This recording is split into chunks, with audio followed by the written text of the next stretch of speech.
இன்றைக்கு நாம் சிந்திக்க இருக்கக்கூடிய தலைப்பு நிகழ்கால வாழ்வு. ஆன்மீகத்தினுடைய உச்சபட்ச உபதேசமே நிகழ்காலத்தில் வாழ்கிறது தான். நிகழ்காலத்தில் வாழ்கிறது தான் வாழ்க்கை. கடந்த காலம் என்பது கடந்து விட்ட ஒன்று.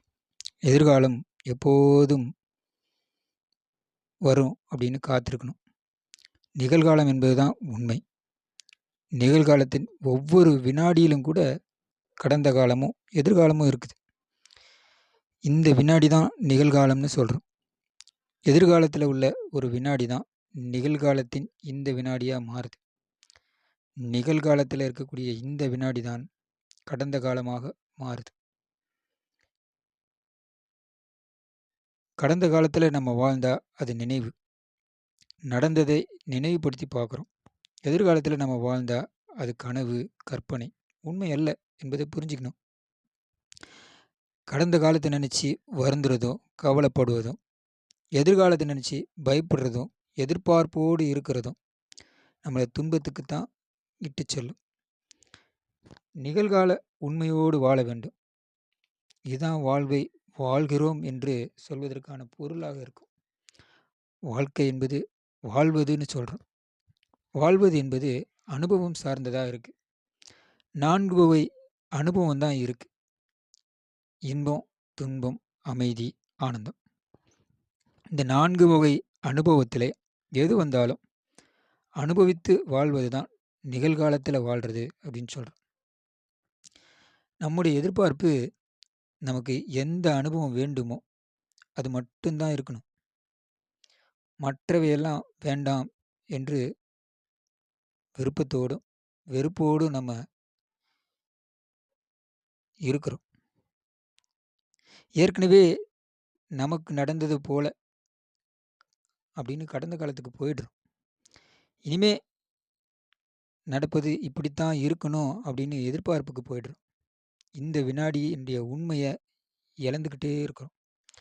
வாழ்வு நமக்கு சொல்லிக் கொடுக்கக்கூடிய அனுபவத்தை, அறிவையும் தெளிவையும் ஞானத்தையும் நம்ம பெறுவதற்கு தயாராகவே இருக்கிறதில்ல.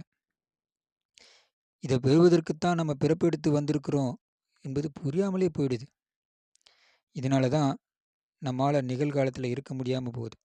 இந்த வினாடியுடைய உண்மையை எதிர்கொள்ள முடியாதவர்கள் தான் கடந்த காலத்துக்கும் எதிர்காலத்துக்கும் போய் சிந்திச்சுக்கிட்டே இருப்பாங்க.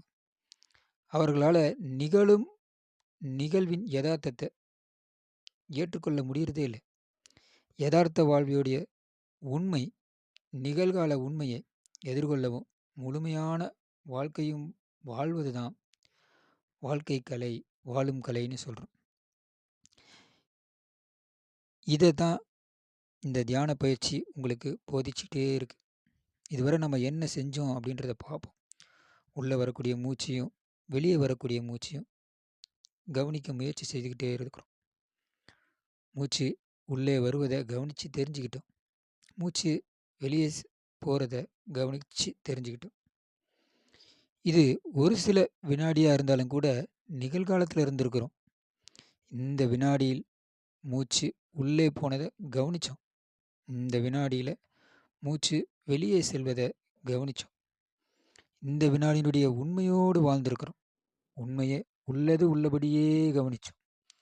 கற்பனையோ யூகமோ நினைவுகளோ இவற்றுக்கு இடம் கொடுக்காம நிகழ்கால உண்மையோடு இருக்க முயற்சி செய்தோம். ஆரம்பத்தில் இது கொஞ்சம் கஷ்டமாக தான் இருந்திருக்கும். ஆனால் எப்போதும் கடந்த காலத்தில் பற்றியும் எதிர்காலத்தை பற்றியும் சிந்திச்சே பழக்கப்பட்டிருக்கு. இப்படி ஒரு புதிய பழக்கத்தை ஏற்படுத்தும் போது அது மனதுக்கு பொருத்தமாக இருக்காது. மனசும் அது ஏற்காது. மனம் தாவிக்கொண்டே இருக்கும். இப்படித்தான் நாம் மனதை பழக்கி வச்சிருக்கிறோம். எந்த ஒரு புதிய பழக்கத்தையும் மனம் அவ்வளோ சீக்கிரமாக ஏற்றுக்கொள்வதே இல்லை. உதாரணமாக cycle, bike, car, cellphone, touch phone, keyboard இப்படி சொல்லிக்கிட்டே போகலாம். இதெல்லாம் நம்ம ஆரம்பத்தில் கற்றுக்கும் போது கஷ்டமாக தான் இருந்திருக்கும்.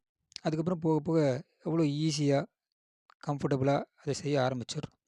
அந்த மாதிரி தான் இதை நம்ம கற்கவில்லை என்றால் வாழ்க்கையை சர்வைவ் பண்ண முடியாது.